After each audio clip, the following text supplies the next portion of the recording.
A day in a life as a first-year college student. I have class today at 7 a.m. Come on, join with me. Ma, dito na po ako. The Po culture refers to a deeply ingrained Filipino tradition of showing respect, particularly to elders and those in position of authority. And now we are near to Jollibee to ride to school. Pinaiwan niya ako. Tapos parang mag-joke sa ito mo. And now we are here at school. Before I entered campus, I'm going to 7-Eleven to buy something. And I'm going to Tatay Bon to wait for my classmate. And here, we are going to the classroom.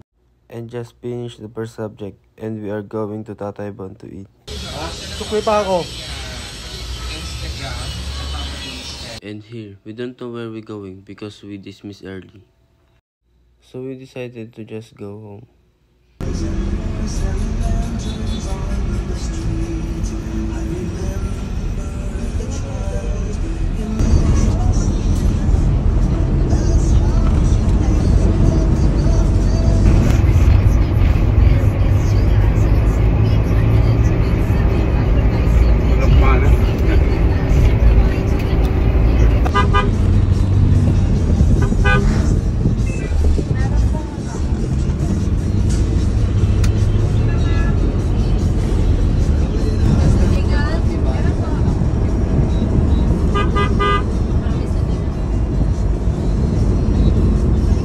And we were already walking on the overpass.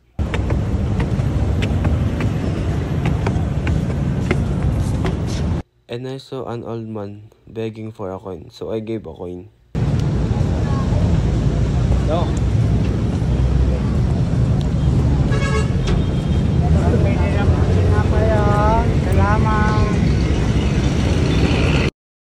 Generosity is the quality of being giving, kind, and willing to share resources like money, time, attention, or possession with others, often without expecting anything in return.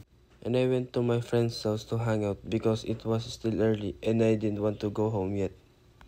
I'm going home because it's already late and I'm already hungry. And I'm here at the tricycle terminal to ride.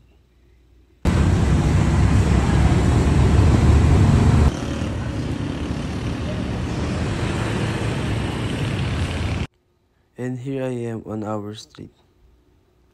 Pagmamano is an honoring gesture performed in Filipino culture as a sign of respect and a way of requesting a blessing from elders.